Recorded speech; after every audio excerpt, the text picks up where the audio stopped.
제가 성명교회에 부임한 지 6개월째가 되었습니다. 별로 안 됐죠, 생각보다. 6개월째가 되었습니다. 제가 6개월 동안 제일 많이 한 것이 성도님들과 대화하는 것이었습니다.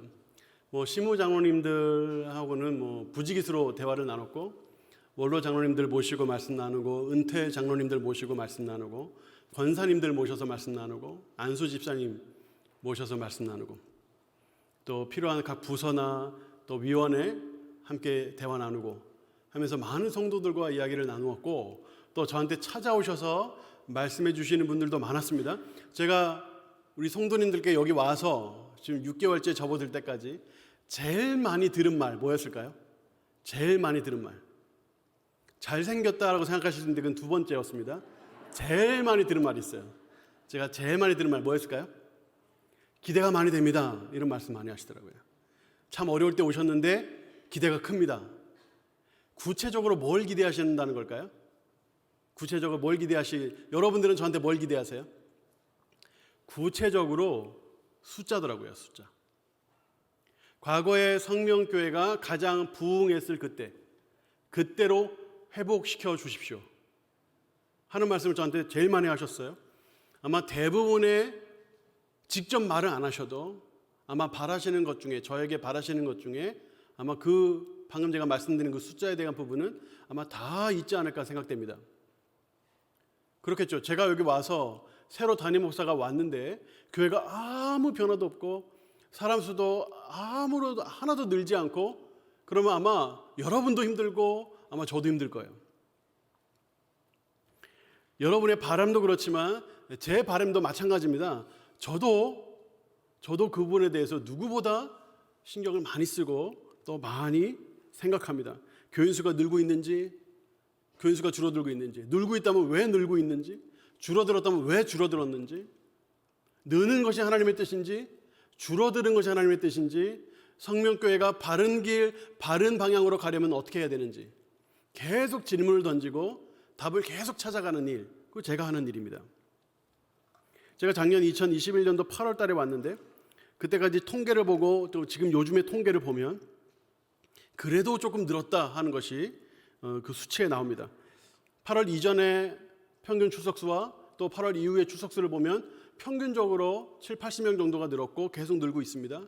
그리고 가장 많이 온 날은 이전 출석수에 비해서 196명이 더 많이 왔어요.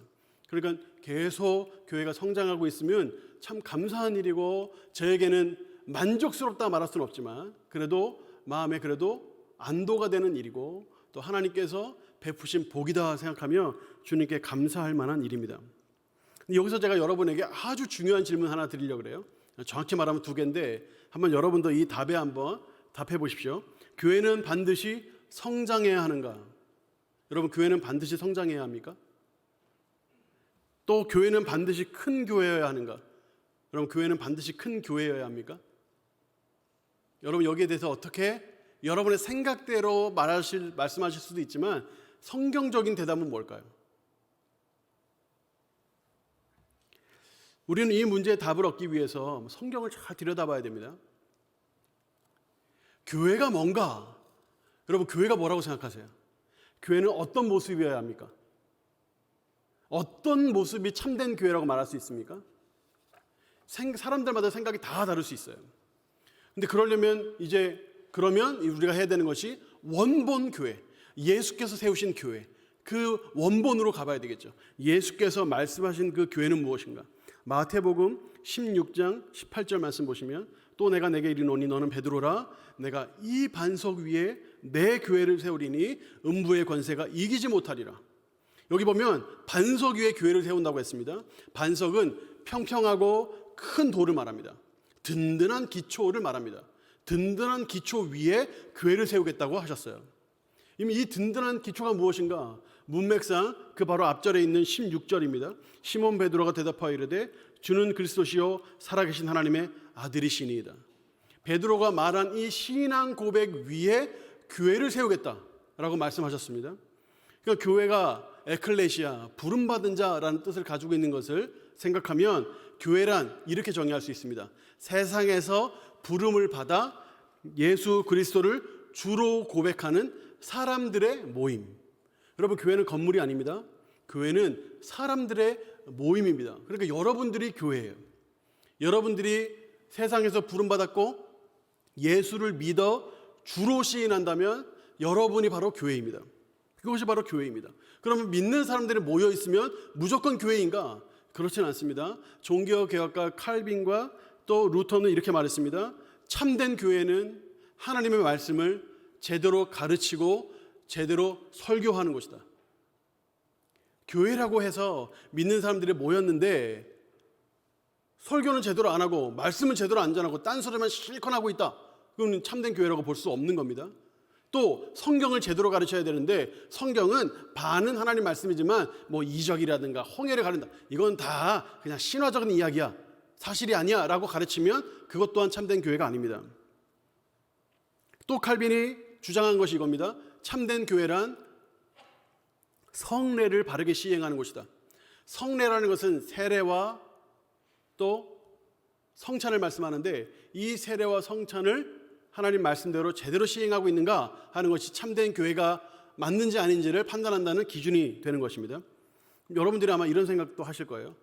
아니, 교회가 해야 되는 게 여러 가지가 있는데 예를 들어 전도와 선교라든가 예배라든가 교제라든가 교육과 훈련이라든가 봉사사역 이런 것들을 해야 참된 교회 아닌가? 이렇게 생각하시겠지만 이것은 아까 앞에 말한 칼빈과 루터가 말한 성경을 바르게 가르치고 바르게 설교해야 된다에 다 포함되어 있다고 보시면 됩니다. 하나님 말씀대로 제대로 가르치고 제대로 설교한다면 당연히 선교전도 당연히 하겠죠. 예배 당연히 드리겠죠. 교제 당연히 하겠죠. 교육과 훈련, 봉사사역 당연히 하는 겁니다. 이런 것들이 포함되어 있다고 보시면 됩니다.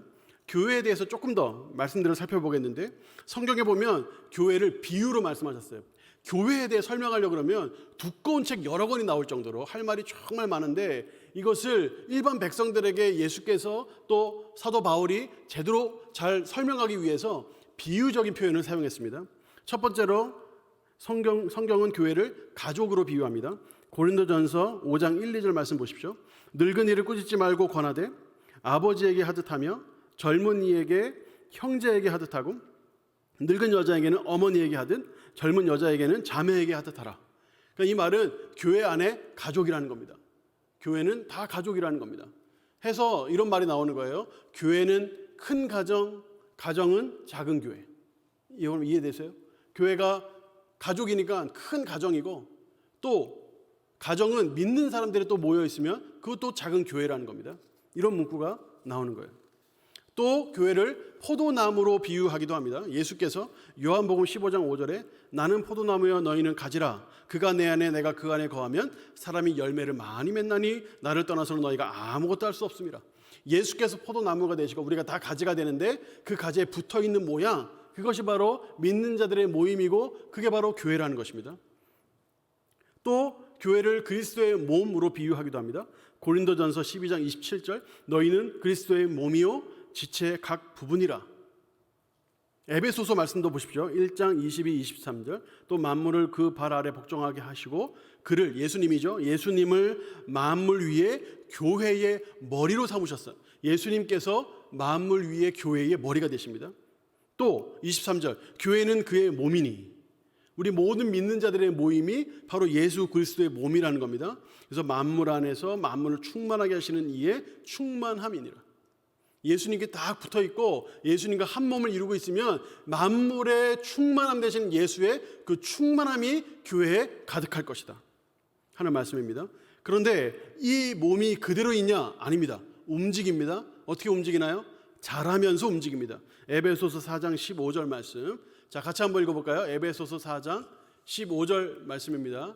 시작. 오직 사랑 안에서 참된 것을 하여 범사에 그에게까지 자랄지라 그는 머리니 곧 그리스도라. 자라라고 합니다. 그에게까지 예수께까지 자라라고 합니다. 그것이 바로 예수 그리스도께서 머리 되시고 우리가 바로 몸된 이유라는 것입니다. 여기서 자란다는 것은 문맥상 성숙한다는 의미입니다. 예수님을 닮아간다는 성숙의 의미가 있습니다. 그런데 16절을 보십시오. 바로 그 다음 절입니다. 그에게서 온몸이 각 마디를 통하여 도움을 받음으로 연결되고 결합되어 각 지체의 분량대로 역사하여 그 몸을 자라게 하며 사랑 안에서 스스로 세우느니라. 자, 각각의 교회, 교회인 각각 성도들이 서로 어떻게 된다고 합니까? 연결되고 결합된다고 합니다.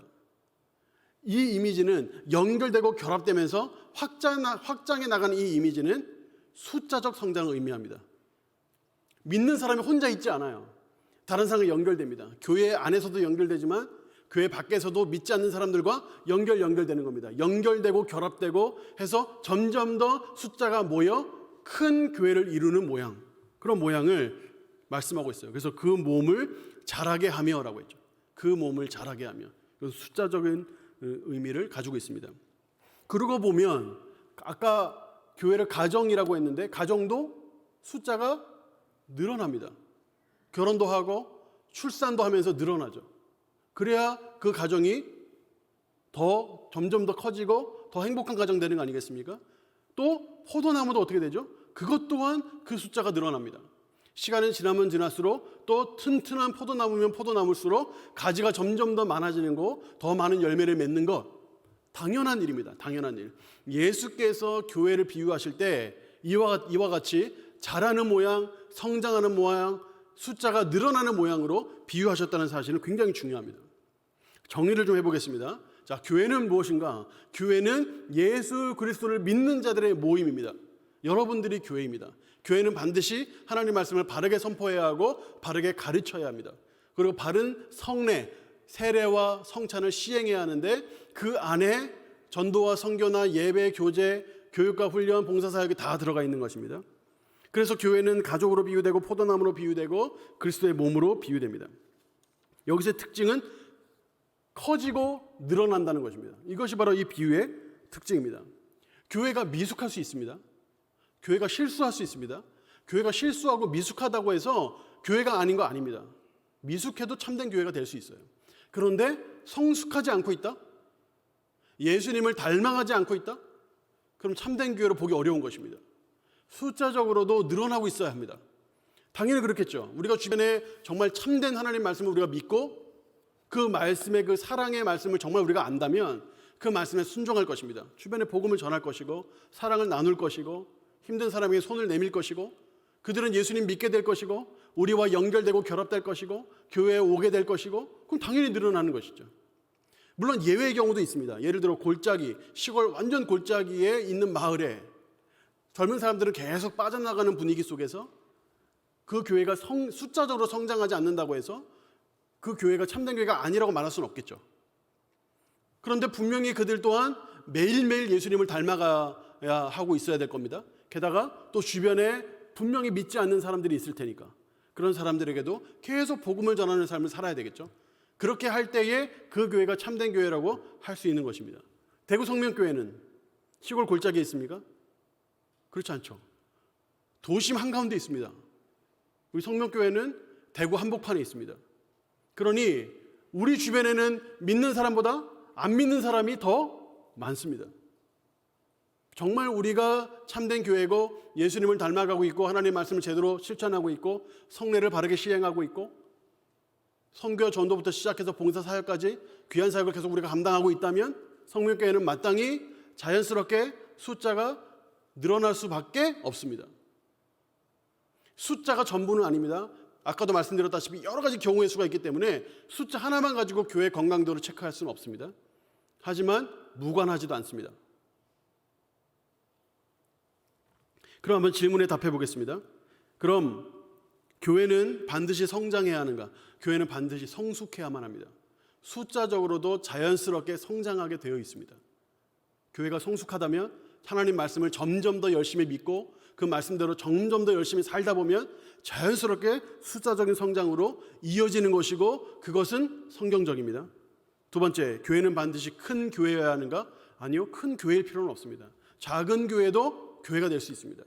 작은 교회라도 하나님의 말씀을 계속 잘 전하고 잘 가르치고 있으며 성례를 잘 시행하고 있고 주님께서 말씀하신 전도와 선교부터 시작해서 봉사사역까지 잘 감당하고 있으면 그 교회는 분명 하나님의 교회이고 하나님이 기뻐하시는 교회입니다.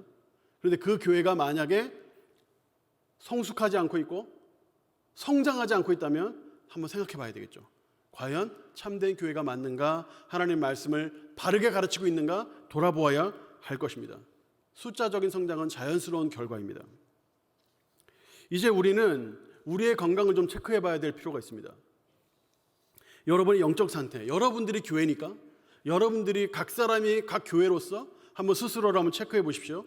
새해를 열면서 2021년을 이제 보내고 2022년을 맞이하는 오늘, 신년 감사예배 드리는 오늘 이 순간 한번 여러분의 건강을 한번 체크해 보십시오.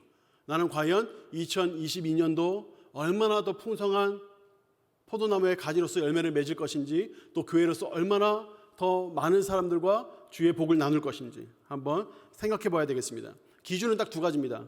성숙하고 있는가, 성장하고 있는가, 딱 두 가지예요. 일단 개인의 신앙, 또 교회의 신앙 한번 같이 살펴보겠는데, 일단 개인 신앙을 위해서 건강 검진해 보겠습니다. 첫 번째는 성숙입니다. 성숙. 개인 스스로 한번 체크해 보십시오. 나는 성숙하고 있는가. 성숙은 두 가지로 나눌 수 있어요. 죄를 멀리하는가, 예수님을 닮아가는가, 이 두 가지예요. 성장은 복음을 내가 얼마나 전하고 있는가인데, 먼저 성숙 먼저 보겠습니다.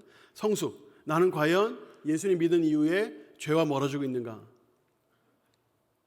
예수님 믿기 전에는 죄를 짓는 게 그렇게 크게 어렵지 않습니다.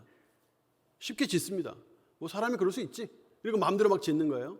그러고 나서도 특별히 막 법에 접촉되거나 이런 게 아니면 뭐 그냥 지나갈 수 있는 겁니다. 근데 예수님 믿은 다음에 어떻게 되죠? 죄 짓는 게 힘듭니다. 죄를 지으면 아무도 뭐라고 안 해도 마음에 죄책감이 들고 예수님께 죄송하고 뭔가 좀 부끄러운 마음이 듭니다. 그래서 죄와 점점 멀어지는 현상이 벌어지는 것입니다. 예수님 믿는다고 하면서도 죄 짓는 게 아무런 감각이 없고 마음에 죄책감이 없다. 다시 한번 생각해 보셔야 되는 겁니다. 제가 아는 후배가 있는데 뭐 제자이기도 하고 후배이기도 하고, 이 친구는 차에 항상 야구 배트를 들고 다녀요. 야구 방망이. 차를 몰고 가다 보면 이렇게 뭐 좀 시비가 붙을 일이 있잖아요. 그러면 이 친구는 주저없이 야구 방망이를 들고 나섭니다. 그런 일이 뭐 왕왕 있으니 분노 조절을 잘 못하니까 그런 일이 왕왕 있어요. 그러니까 뭐 경찰서도 좀 가고 뭐 한단 말이죠. 그래도 뭐 전혀 그 사람이 먼저 잘못했는데 뭐 이런 식으로 뭐 전혀 마음에 죄책감도 없고 했어요. 근데 이 친구가 예수를 믿었습니다. 예수님 믿고 나니까 이게 좀 찜찜한 거예요.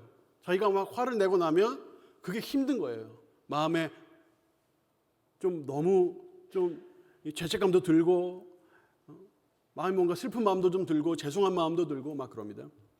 그래서 무진 애를 씁니다. 이 친구가 또 그런 과정에 술도 줄이려고 애를 쓰고 안 마시려고 애를 쓰는데, 이 친구가 술을 마시면 술을 마시다가 어느 순간에 죄책감이 몰려오고 마음이 무겁고 뭔가 예수님께 죄송하고 그러면 꼭 저한테 전화를 했어요. 새벽 2시가 됐든지 뭐 밤 늦게가 됐든지 저한테 전화를 했어요. 왜 전화할까요? 저한테 왜 전화할까요? 그 친구가? 한마디로 혼내달라는 겁니다. 쉽게 말해서. 자기가 지금 이렇게 술 마시고 있는데 죄책감이 드니 목사님 혼내주세요, 이겁니다. 그때 제가 전도사 시절인데, 도사님 저 지금 술 마시고 있어요.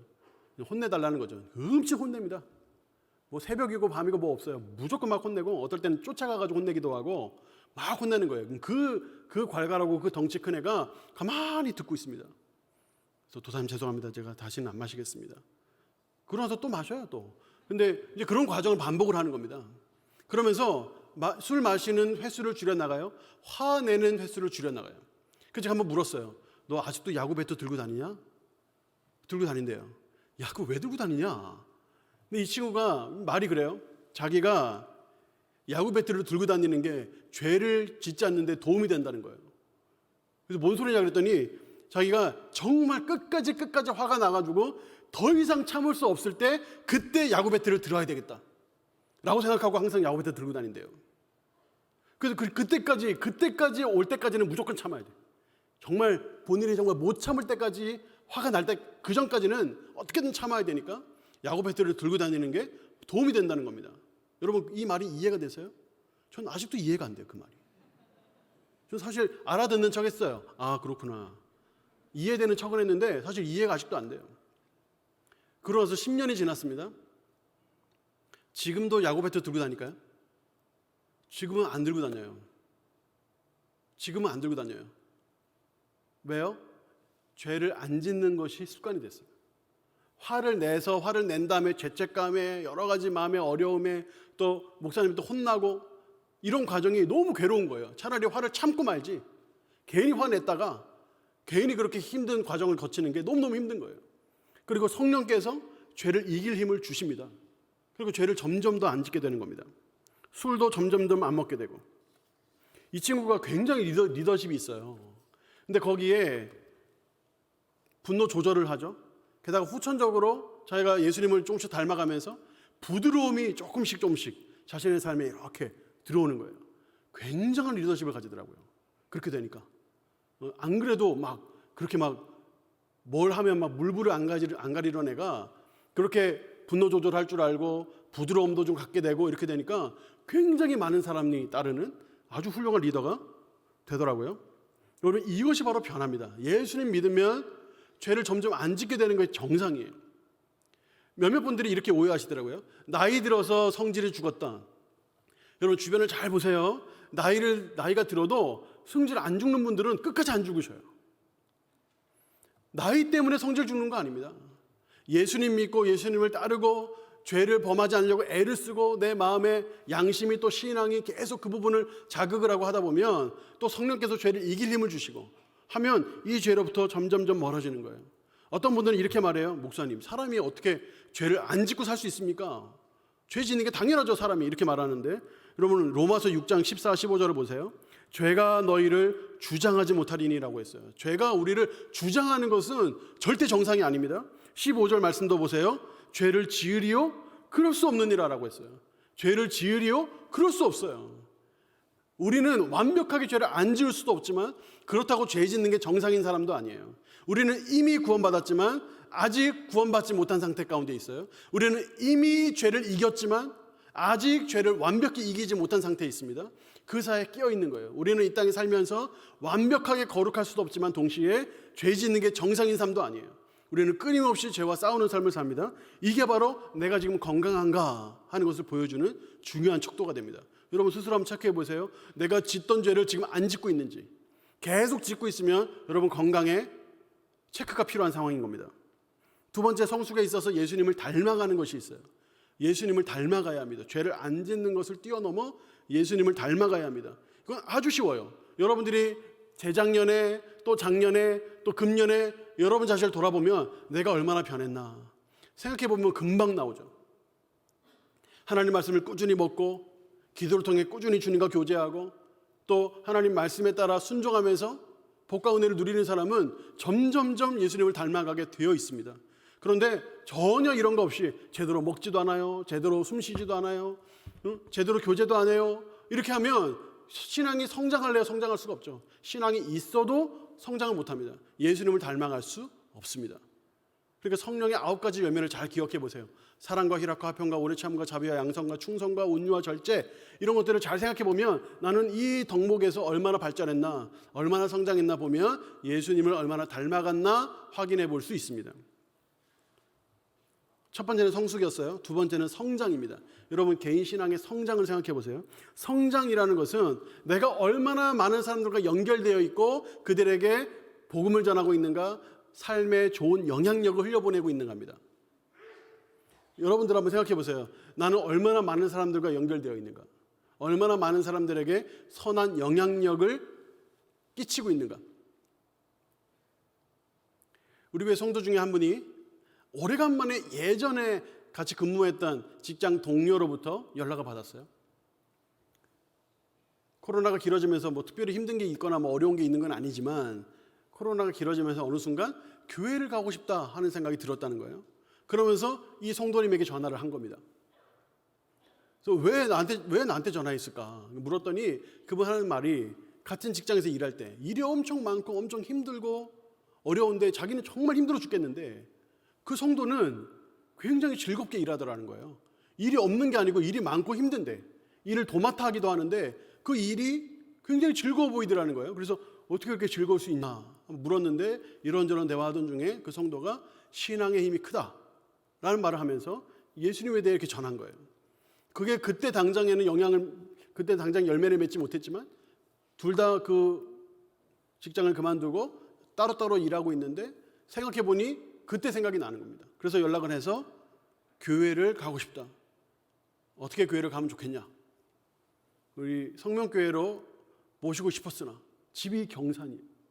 그래서 경산에서 좋은 교회 이렇게 얘기해 줬다고 하는데 이제 그런 일입니다. 그러니까 계속적으로 내가 선한 영향력을 끼치고 있는가 하는 것이 아주 중요한 겁니다. 여러분 스스로 한번 체크해 보세요. 여러분들이 여러분 주변 사람들에게 얼마나 선한 영향력을 끼치고 있는지. 이제 교회의 건강을 한번 체크해 보겠습니다. 교회도 두 가지로 체크해 볼 수 있습니다. 첫째, 예수님을 닮아가고 있는가, 성숙하고 있는가. 둘째, 교인 수가 늘고 있는가, 성장하고 있는가. 이 두 가지입니다. 우선 성숙을 한번 보겠습니다. 예수님을 닮아가고 있는가. 여러분 성명교회는 여러분 한번 정말 냉정하게 판단해 주세요. 건강검진은 인정에 따라가면 안 돼요. 건강검진은 정확하게 봐야죠. 여러분들이 각각 다 교회시니까 여러분들이 한번 체크해 보세요. 성명교회는 건강합니까? 성명교회는 예수님을 닮아가고 있습니까? 예수님을 닮아가고 있다면 어떤 면에서 예수님을 닮아가고 있습니까? 이건 저만 해야 될 게 아니라 여러분들 같이 하셔야 되죠. 교회가 예수님을 닮아가고 있습니까? 만약에 예수님께서 성명교회 담임 목사라면 어떻게 생각하실까요? 만약에 예수님께서 성명교회 장로시라면 어떻게 교회를 이끌어 나가실까요? 예수님께서 권사시라면, 예수께서 장립집사시라면, 예수께서 서리집사시라면, 오늘 재직 임명받으신 모든 분들, 만약에 예수님께서 여러분의 직분을 맡아 계시다면 예수님은 어떻게 생각하시겠습니까? 무슨 일을 하시겠습니까? 그걸 생각하면 우리는 아주 명확하게 우리 자신의 건강도를 체크해 볼 수 있습니다. 이건 아주 중요한 질문이에요. 마태복음 16장 18절 아까 우리가 읽었지만 이 반석 위에 내 교회를 세운다고 하셨어요. 예수님의 교회를 세운다고 하셨어요. 어떤 누구 개인의 어떤 그룹의 교회가 아닙니다. 이 교회는 예수님의 교회가 되어야 합니다. 그러니까 예수님께서 이 교회를 어떻게 목회하실지를 생각하면 이 교회가 건강한지 건강하지 않은지를 체크해 볼 수 있을 것입니다. 예수님의 제자 마태는 예수님의 사역을 계속 따라다니며 본 사람이에요. 그리고 예수님의 일대기를 기록한 사람인데 그 마태가 예수님을 따라다니면서 예수님의 사역을 이렇게 요약을 했습니다. 마태복음 4장 23절 예수께서 온 갈릴리에 두루 다니사 그들의 회당에서 가르치시며 천국 복음을 전파하시며 백성 중에 모든 병과 모든 약한 것을 고치신다 그랬어요. 딱 세 가지로 요약을 했습니다. 가르치시고 전파하시고 고치셨다. 이 세 가지로 요약하셨어요.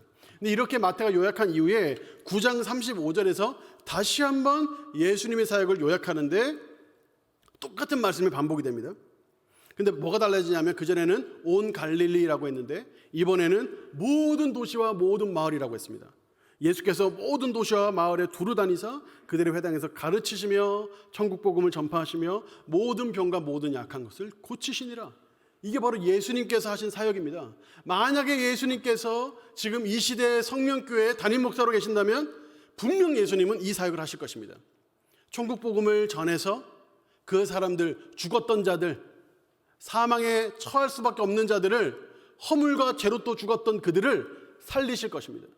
또 예수님은 하나님 말씀을, 천국 복음을 가르치셔서 그들 한 명 한 명을 자라게 하실 것입니다. 예수님을 닮아가게 하시고 서로 사람들과 연결되게 하시고 복음이 더 풍성하게 되게 하실 것입니다. 이 모든 과정을 통하여 그들이 가지고 있는 마음의 병, 육체의 병, 심령에 있는 죄의 병, 이 모든 것들을 주님은 하나하나 고쳐나가실 것입니다.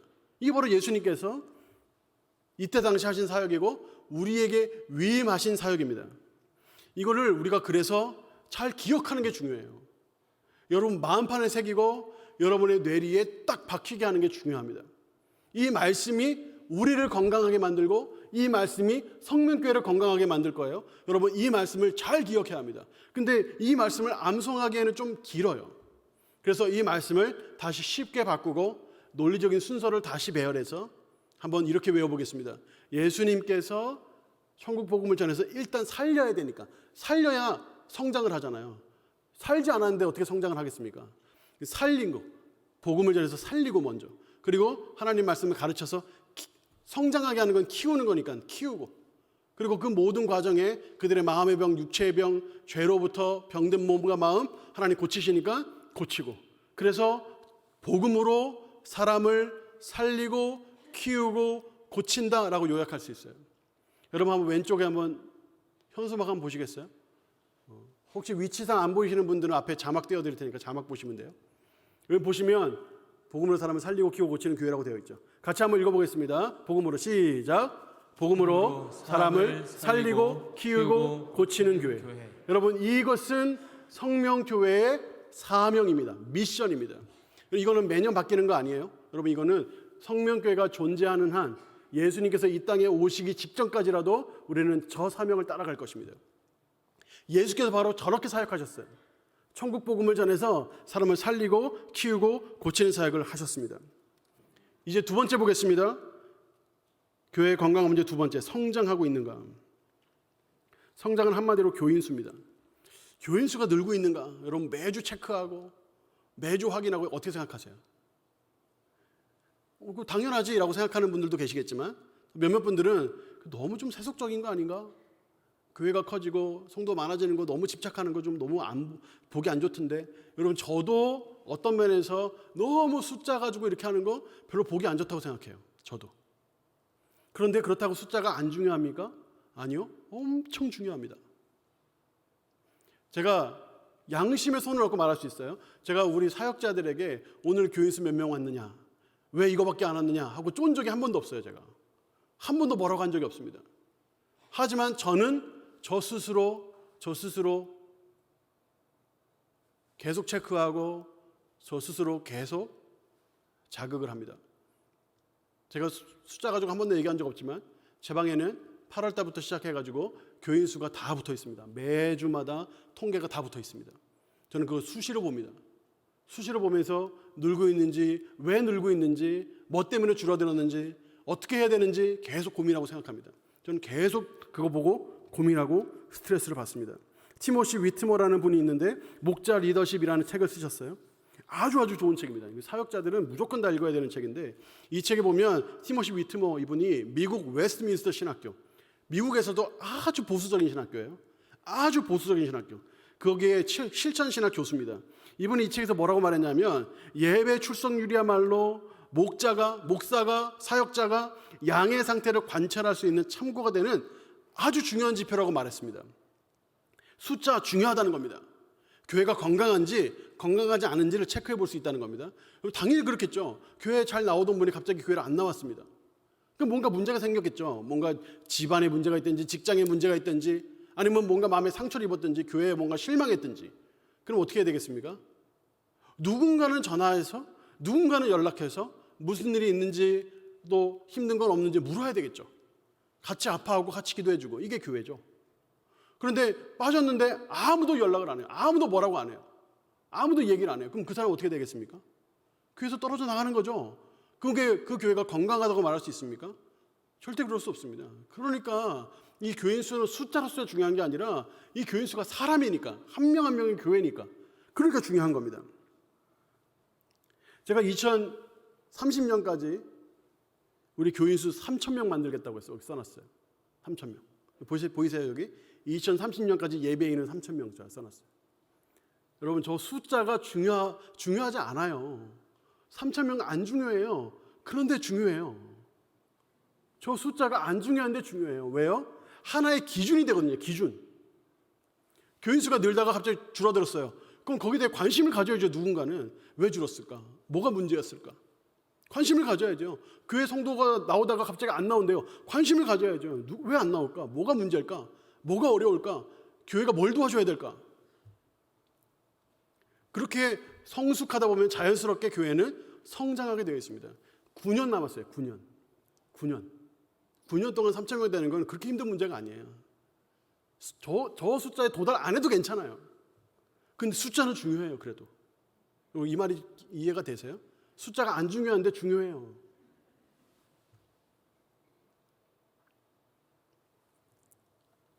그럼 우리가 구체적으로 뭘 해야 될까요? 신앙적으로 성숙하고 성장하기 위해서, 우리 대구 성면교회가 잘 성장하기 위해서 어떻게 해야 될까요? 여러 가지를 말씀드릴 수 있지만 오늘 제가 한 가지만 말씀드리겠습니다. 마태복음 9장 36절, 아까 우리 읽었던 말씀의 바로 그 다음 절이에요.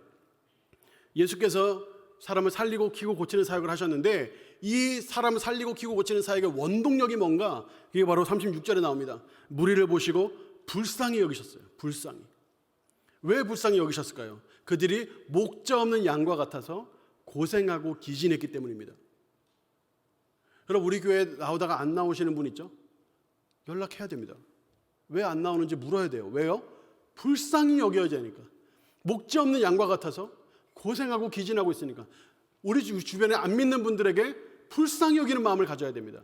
왜 그렇죠? 멀쩡해 보이고 아무렇지도 않아 보여도 그들은 결국 목자가 없어서 그 마음에 고생하고 기진함으로 지쳐있기 때문입니다. 불쌍히 여기는 마음이 있어야 됩니다. 보고도 덤덤하고 아무렇지도 않고 그러면 교회가 건강하지 않은 거예요. 예수께서 사람을 살리고 키우고 고치는 사역을 저 사역을 하셨는데 저 사역을 하실 때 예수님의 마음이 무리를 보시고 불쌍히 여기는 마음이 있으셔서 저 사역을 하신 겁니다. 이게 기본입니다. 기본. 성도를 보고도 교회를 나오다가 안 나오시는 분들 불신자들을 보고도 아무런 마음에 전혀 무덤덤하면 여러분 스스로 신앙을 체크해 보셔야 돼요.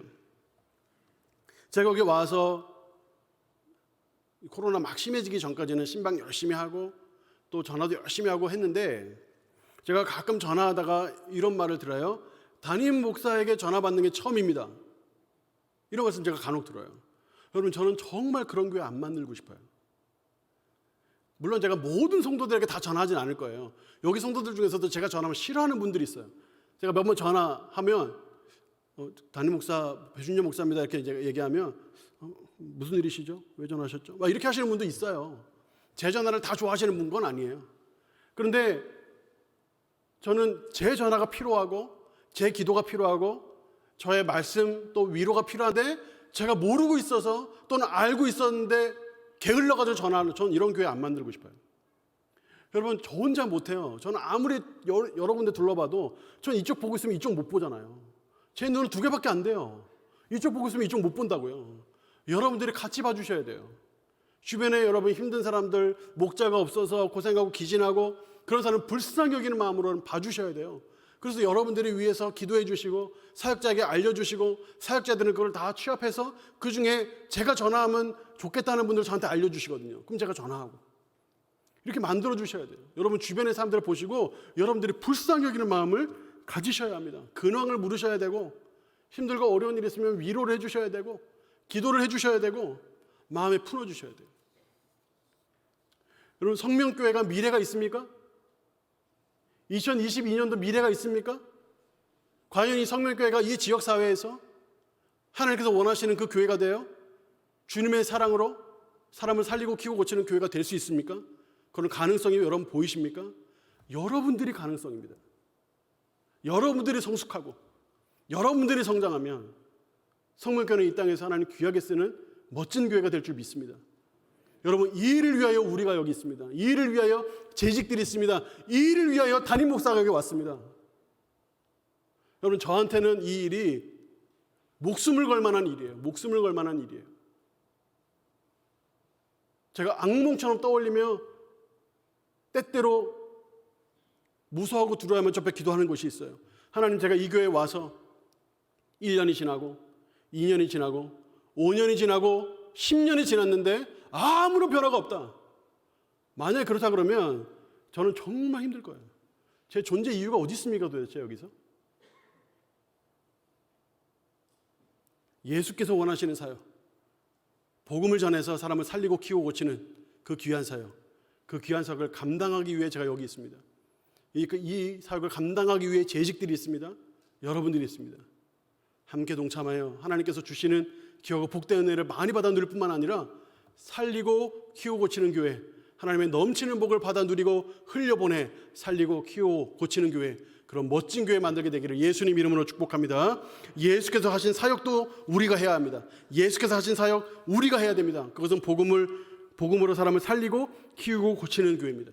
그걸 위해서 여러분 주변에 한 사람이라도 좋습니다. 한 사람이라도 관심과 사랑을 기울이십시오. 이 일을 통하여 우리 성묘교회 하나님 기뻐하시는 교회 될 줄 믿습니다.